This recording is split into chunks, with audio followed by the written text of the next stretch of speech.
Juntos, aprendamos a escuchar la voz del Señor a través del estudio de su palabra.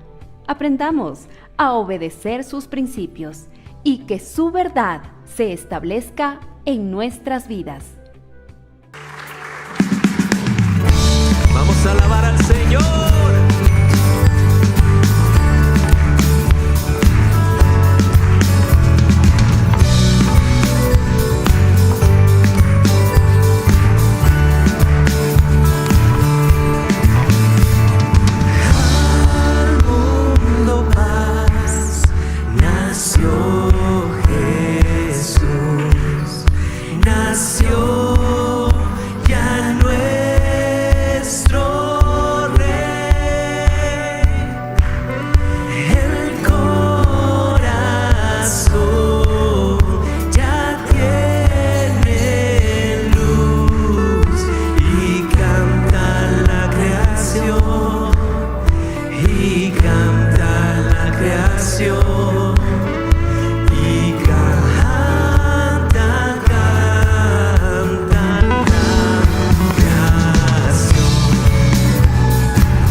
Con tu contribución podemos seguir con la obra que el Señor nos ha encomendado. Hay diferentes formas de presentar nuestros diezmos y ofrendas. Si prefiere, puede hacerlo por medio de transferencia bancaria. Mientras reconozcamos que todo procede de Dios, vivamos en su temor y busquemos de su dirección en todas las áreas de nuestra vida, seremos prosperados, porque el Señor no es deudor de nadie. En esta época del año, donde los corazones se llenan de gratitud y esperanza, recordamos que dar también es una forma de amar. Juntos podemos lograrlo. Tú, como parte de nuestra Iglesia Cristiana Dios es Fiel, puedes unirte al servicio de Misericordia Jireh y ayudar a llevar alegría y esperanza a muchos corazones. En esta ocasión, deseamos bendecir a los niños de las madres adolescentes en Casa Elizabeth, a los pequeños que acompañan a sus madres privadas de la libertad en el Centro de Rehabilitación de Mujeres en La Tacunga, y también a familias de nuestra congregación que atraviesan dificultades económicas. Por eso, te invitamos a participar trayendo fundas de caramelos y juguetes nuevos, porque cuando damos, servimos a Dios con excelencia en un acto de entrega que refleja un corazón generoso y agradecido. Los niños que recibirán estas bendiciones tienen entre 1 y 12 años de edad y soñamos con que cada uno reciba un obsequio que les recuerde el amor de Jesús. Te contamos, amada Iglesia, que gracias a la generosidad de varias hermanas ya hemos recibido una donación de chompas nuevas que serán entregadas a las madres adolescentes en Casa Elizabeth. Con tu aporte podremos llegar aún más lejos y bendecir a muchos más niños y familias. Atención, tendremos solo 3 domingos para la recolección. Puedes entregar tus donaciones al Ministerio de Misericordia hasta el domingo 7 de diciembre. No lo dejes para después. Cada donación, por pequeña que parezca, puede reflejar el amor de Cristo en la vida de un corazón que lo necesita. Y no nos cansemos de hacer el bien, porque a su tiempo segaremos si no desmayamos. Juntos, llevemos el amor de Jesús a quienes más lo necesitan, porque servir es amar en acción. Familia amada, bendiciones. Estamos viviendo unos días tan especiales de manera puntual con la Iglesia del Señor Jesucristo, porque cada vez vamos tomando más entendimiento lo que implica el nacimiento de Jesús, el Salvador, de Emmanuel, Dios con nosotros. Mateo capítulo 2, versículo 1 dice: cuando Jesús nació, ¿en dónde?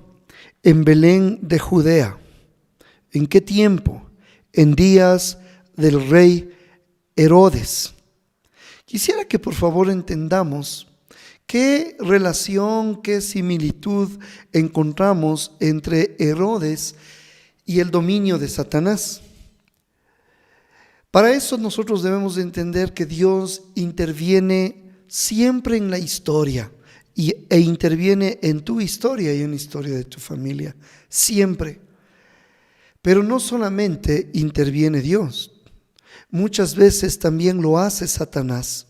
Y efectivamente, si no tenemos presente desde el principio los papeles respectivos de Dios, cómo obra el Señor, pero también el diablo no es que se cruza de brazos, cómo obra el diablo en el mundo.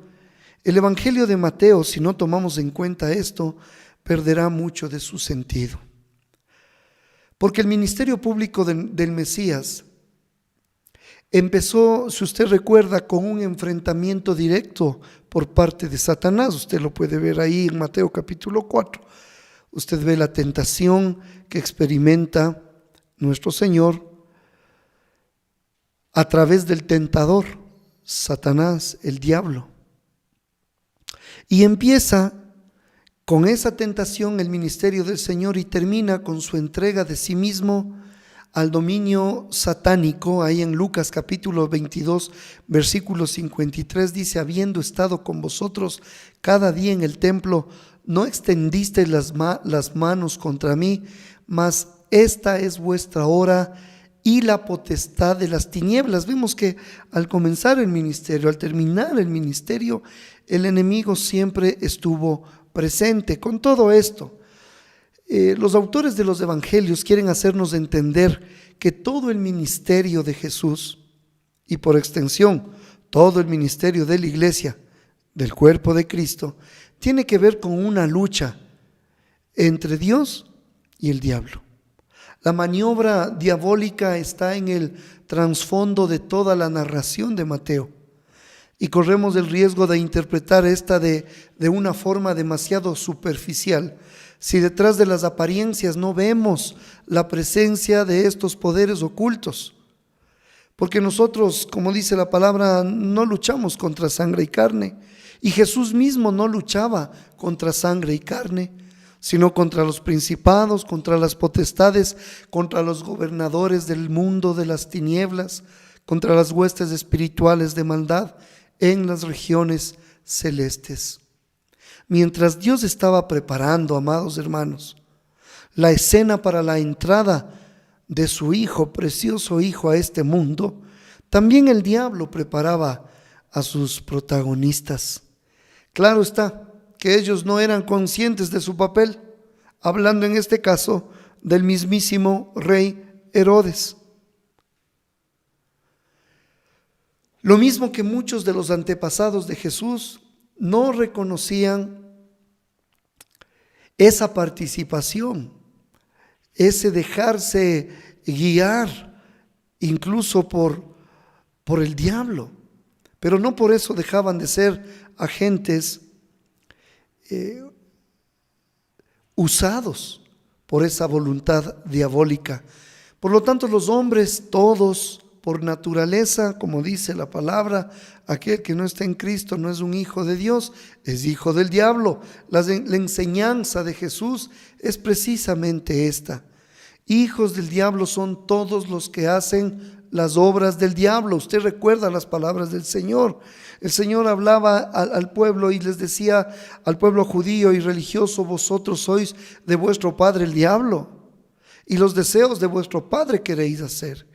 Él ha sido homicida desde el principio y no ha permanecido en la verdad, porque no hay verdad en él.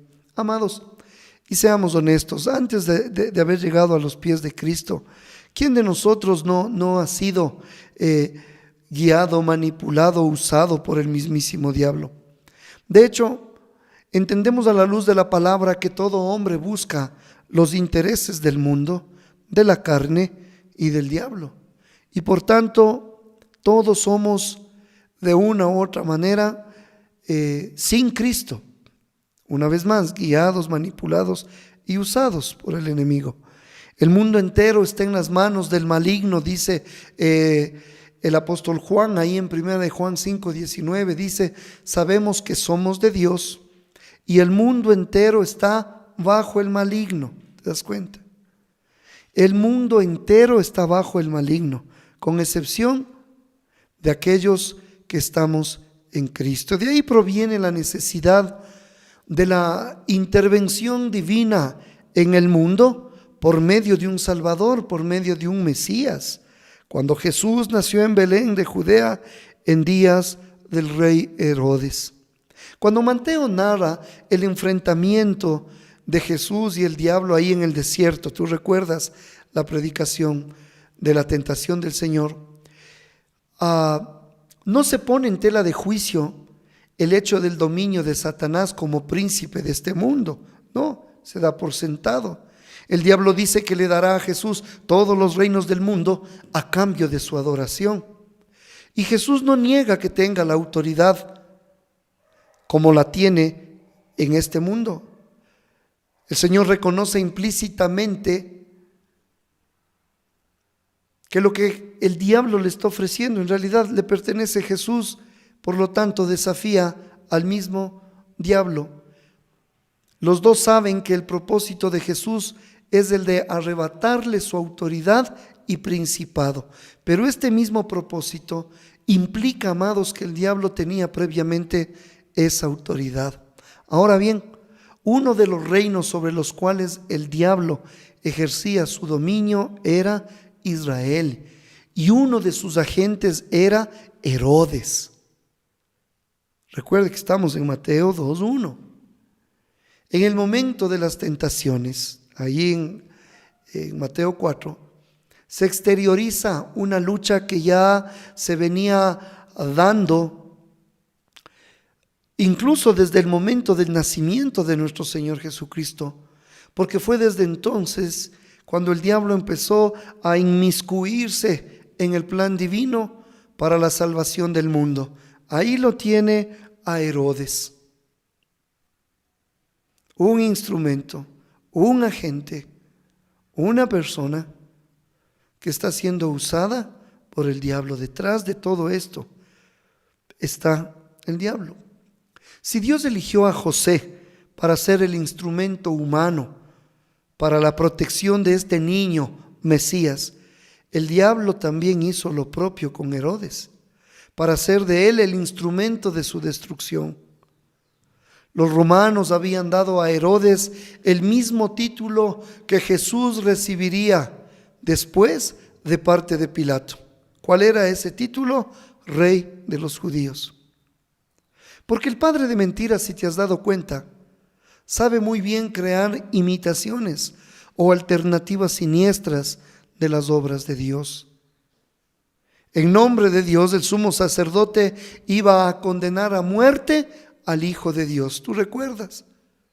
Ahí en la casa de Caifás, el sumo sacerdote. Mas Jesús callaba. Entonces el sumo sacerdote dijo: te conjuro por el Dios viviente que nos digas si tú eres el Cristo, el Hijo de Dios. Jesús le dijo: tú lo has dicho.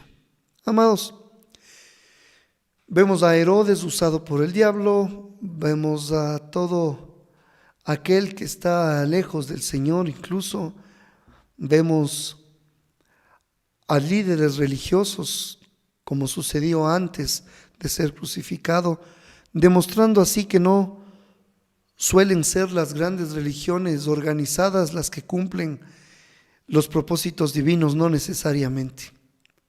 No necesariamente, hermanos.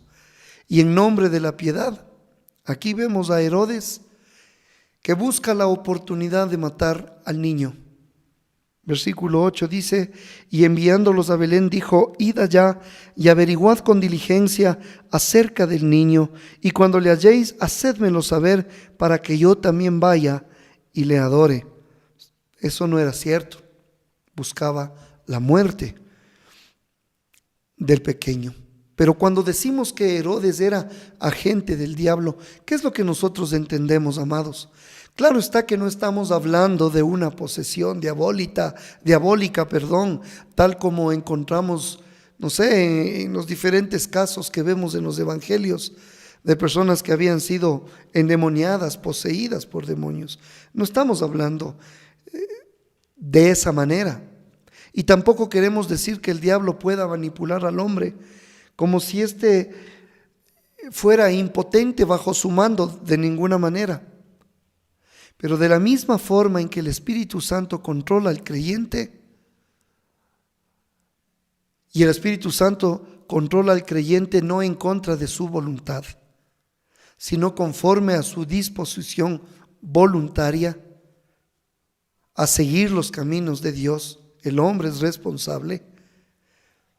Así también, de manera voluntaria, el diablo hace que muchas personas obren para el mal.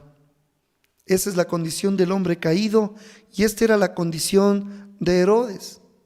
Entendamos, cuando el ser humano obra para fines egoístas, sin contar con los designios del Creador, está obrando conforme a la voluntad satánica. Buen ejemplo de este principio es el caso de Judas mismo. Mateo se limita a decir de él que traicionó a su maestro de una manera voluntaria. En la superficie fueron el egoísmo de Judas, su desilusión con Cristo, su deseo de ganar dinero. Nosotros decimos de manera humana, superficial, que esto fue lo que llevó a Judas a entregar a Jesús. Sin embargo, cuando vemos especialmente en el Evangelio de Juan, él ve más allá de la superficie y dice explícitamente que Satanás entró en Judas. Ahí en Juan 13:27 dice: y después del bocado Satanás entró en él. Entonces Jesús le dijo: lo que vas a hacer, hazlo más pronto. Demuestra así que incluso en medio de las motivaciones, entre comillas, naturales señaladas por Mateo, está detrás la presencia satánica. No hace falta pues que el diablo envíe a ningún ángel satánico o demonio a decirle: Herodes, esto es lo que tienes que hacer con Jesús. Sencillamente utiliza el carácter de Herodes tal y como él es, por sus propios intereses egoístas. El diablo usa esto. Herodes ya obedece a la voluntad diabólica, mientras que Dios tiene que intervenir de una manera especial, enviando a José una serie de visiones, porque el hombre natural no percibe sin revelación especial los propósitos divinos. El diablo no tiene necesidad de tales métodos. Los hombres sin Cristo ya comparten su mentalidad y Herodes no era la excepción. Es importante entender que ni Herodes ni José fueron obligados a actuar tal y como lo hicieron. Ni Dios ni el diablo entrarán en nuestras vidas contra nuestra voluntad. No dejamos de ser seres responsables delante de Dios. Pensemos por un momento, iglesia, si Dios hubiera podido obrar directamente en la vida de José, utilizándolo como si fuera un simple robot, entonces ¿por qué le habló mediante sueños? ¿Por qué le dio la posibilidad de obedecer o desobedecer? ¿No habría sido más fácil controlar a José de una manera mecánica y hasta absoluta? Lo mismo pasa con la intervención satánica en la vida normal de los hombres sin Cristo. Si Herodes actuó conforme a los propósitos satánicos, fue con la intención de buscar sus propios intereses, los intereses egoístas de Herodes, salvaguardar su propia posición política. Dios usa todo eso. Salvaguardar su propio trono. Dios usa todo eso. El diablo, usa todo eso. Por lo tanto, el diablo usa a Herodes y Herodes elige por su propia cuenta matar a Jesús, y no solo a él, sino a todos los niños que se encontraban en Belén. No fue obligado a hacerlo. Pudo haber actuado de otra forma. Por tanto, Herodes, ni Judas, ni nadie tiene excusa. El hombre siempre es libre para obedecer o desobedecer. Es responsable delante de Dios. No puede justificarse diciendo que fue obligado a cometer alguna acción. No, Dios es soberano, pero el hombre es responsable. Una vez más, esta verdad que lo hemos venido predicando y afirmando en la iglesia. Amados, en este caso, Herodes ciertamente siguió los intereses de Satanás, pero sin saberlo, sin que él mismo se dé cuenta. Como el día de hoy, muchos siguen sus propios intereses sin saber que lo que están haciendo es cumpliendo los intereses del mismo diablo. Aquí Herodes actuó deliberadamente, por lo tanto tiene la responsabilidad de sus acciones. Hablamos de nuestra relación, nos dice la Biblia, con el mundo, la carne y el diablo. Pero en la práctica, hermanos, se trata de una sola relación. ¿Qué quiero decir con esto? Que servir a uno de ellos es servir implícitamente a los otros dos. Estamos hablando del mundo, la carne y el diablo. Te repito, servir a uno de ellos es servir implícitamente a los otros dos.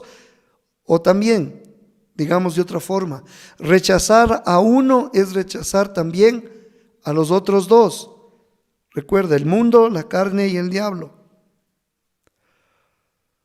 Parece, mirándolo de una manera superficial, que Herodes servía al mundo, o sea, al imperio romano.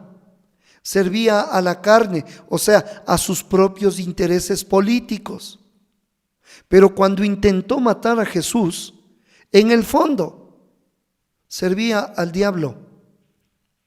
Porque si hubiera logrado matar a Jesús, habría echado entonces a perder los propósitos divinos para la redención del hombre. Y esta es una enseñanza más, donde sabemos que quien tiene la última palabra es Dios.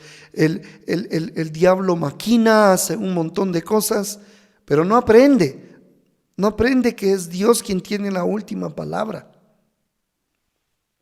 Ahora, en el caso de nosotros, mis amados, nosotros estaríamos todavía sin esperanza, muertos en nuestros delitos y pecados, como dice la palabra.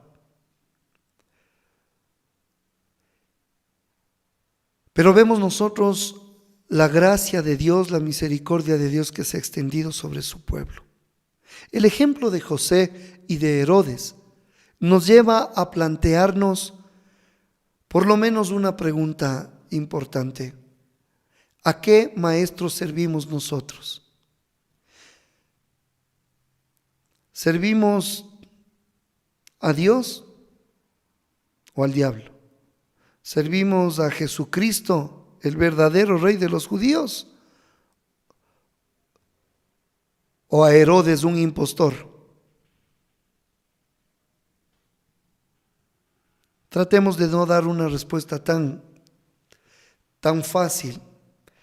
Profundicemos un poquito y consideremos que según las apariencias, Herodes era un hombre mucho más influyente que José. Era mucho más vistoso que José, impactaba más que José.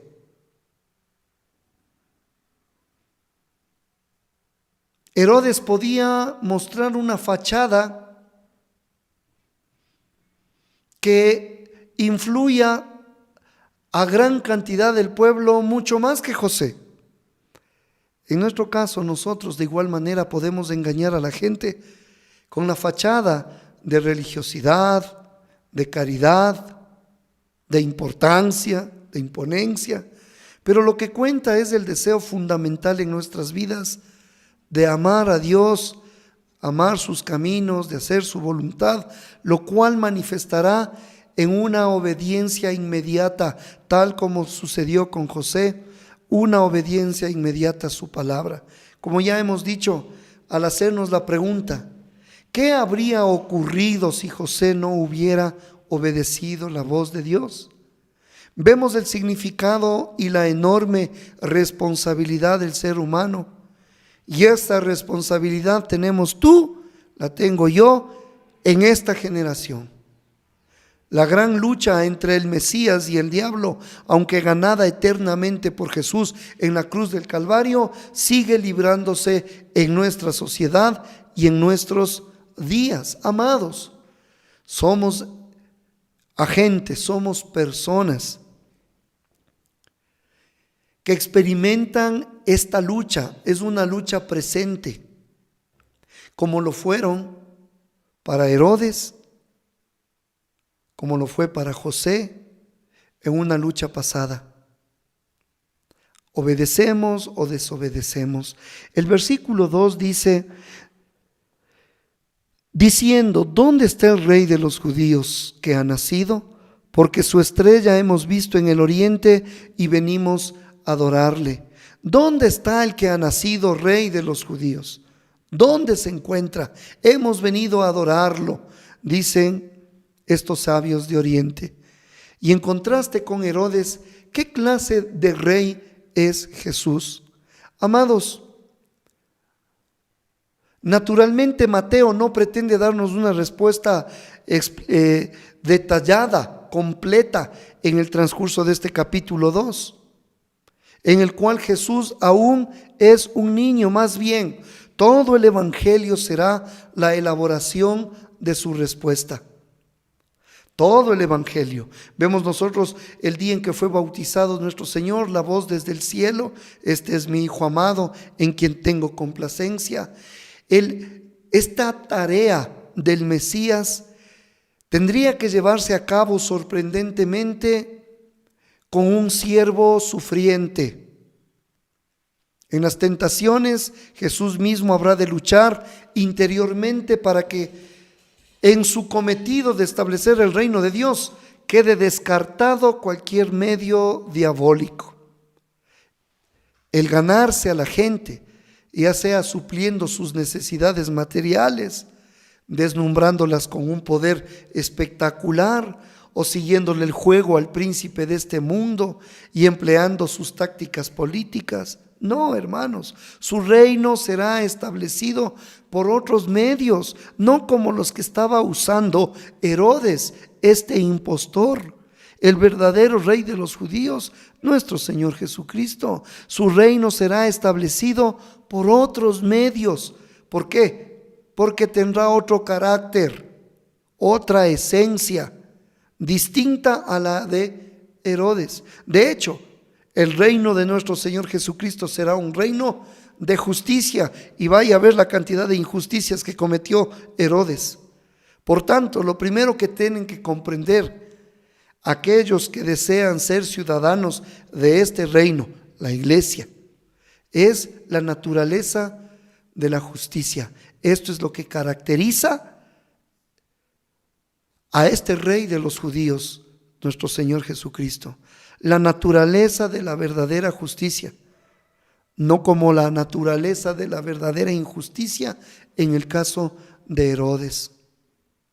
Y de hecho, no una justicia superficial limitada solamente a aquellos actos externos que pueden ser regulados por una legislación humana, sino una justicia profunda, hermanos, íntima, que exige no solo acciones justas, sino motivaciones justas.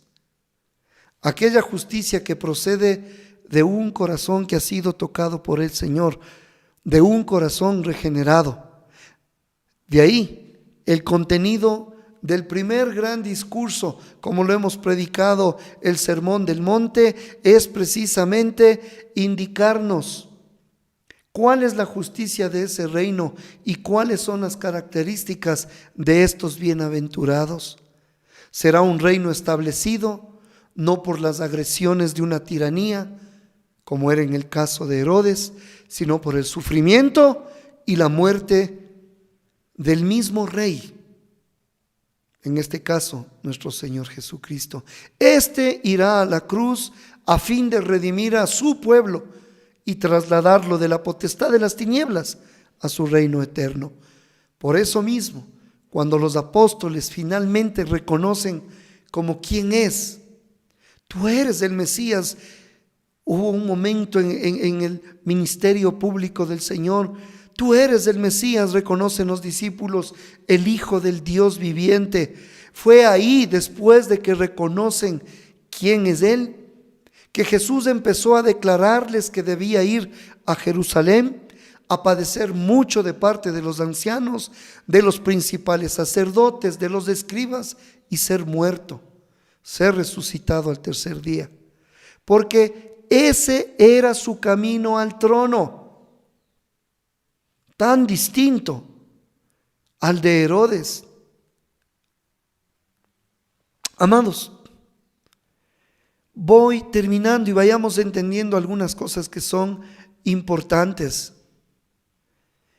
El reinado del Mesías. Recuerde que estos sabios de Oriente preguntaron: ¿dónde está el rey de los judíos que nos ha nacido? Porque estrella hemos visto en el oriente y venimos a adorarle. Este es rey por haber tomado forma de siervo y de siervo sufriente. Le debemos lealtad, no porque nos haya vencido con un poder despótico típico de los políticos y reyes a través de la historia, sino porque nos ha redimido con su preciosa sangre. O sea, Jesús es la antítesis de Herodes, hermanos. Entre ellos vemos el contraste entre la justicia de Jesús y la injusticia de Herodes. Aquí hay un contraste bien marcado.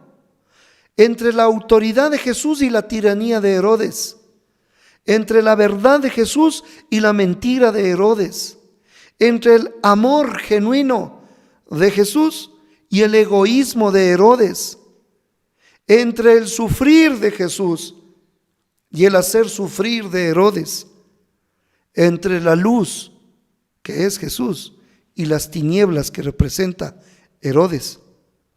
Pero todo esto queda aún para el futuro, para lo que Mateo nos contará posteriormente del resto de la vida de Jesús. Aquí en el capítulo 2, repito, Jesús es solamente un niño. La naturaleza de su reinado aún está por manifestarse. Sin embargo, Mateo ya nos anticipa cómo será su gobierno al citarnos las palabras de los escribas en el versículo 4 al 6. Mateo 2, 4 al 6 dice: y convocados todos los principales, sacerdotes y los escribas del pueblo, les preguntó dónde había de nacer el Cristo. Ellos le dijeron: en Belén de Judea, porque así está escrito por el profeta. Y tú, Belén, de la tierra de Judá, no eres la más pequeña entre los príncipes de Judá, porque de ti saldrá un guiador que apacentará a mi pueblo Israel. Estas cosas pertenecen a lo que se ve en los siguientes capítulos del Evangelio. Recuerde, tenemos al Mesías todavía en el capítulo 2 como niño. Así que antes de dejar este capítulo, fijemos nuestra atención en un par de detalles. En primer lugar, no hablan del niño como de aquel que ha nacido para llegar a ser rey de los judíos. No. Jesús no ha nacido para llegar a ser rey de los judíos, sino como el que ha nacido ya como rey. No es que va a llegar a ser rey, no, ya es rey. ¿Dónde está el rey de los judíos que ha nacido? ¿Te das cuenta? Es rey desde su nacimiento. Herodes no tiene solamente un rival potencial de cara al futuro, sino uno que ya es un rival verdadero, ya es rey. En segundo lugar, notemos el énfasis de estos sabios de Oriente sobre su estrella. Dice versículo 2, diciendo: ¿dónde está el rey de los judíos que ha nacido? Porque su estrella hemos visto en el oriente y venimos a adorarle. Su estrella, es decir, la estrella del recién nacido rey. Ellos tienen la plena convicción de que el niño que ha nacido es alguien tan extraordinario que los cielos mismos dan fe de su gloria. Por tanto, hermanos, no vienen solamente para saludarlo, sino con el propósito de adorarlo, es decir, para postrarse delante de él a la manera oriental, de forma profunda, reverente, como corresponde a súbditos humildes ante un gran monarca, humildes adoradores delante de Dios. Es difícil saber si los sabios de Oriente, los magos, habían llegado a Jerusalén con la comprensión de que este niño, además de ser el Mesías, también tenía carácter divino. Emmanuel, Dios con nosotros. No sabemos de eso, pero no es difícil tampoco intuir que Mateo, al citar las palabras de estos hombres sabios de Oriente, quiere que nosotros comprendamos la adecuada respuesta ante el Rey. No es solamente un homenaje humano, sino una adoración divina.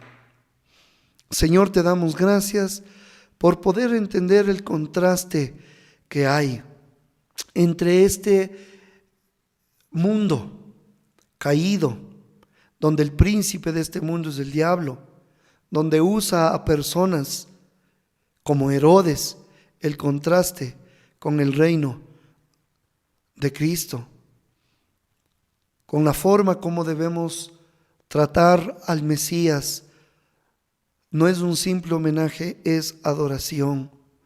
Bendice a tu pueblo, a tus hijos, y que tengan un lindo tiempo contigo de manera especial, pero también con su familia.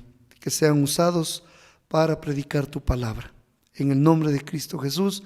Amén y amén. Dios les bendiga.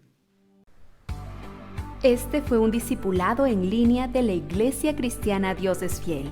Esperamos que este tiempo haya sido de edificación para su vida. Gracias por habernos acompañado y por compartir este mensaje con otros. Si necesita ayuda o más información, no dude en contactarnos. Será para nosotros un privilegio servirlos. Dios los bendiga.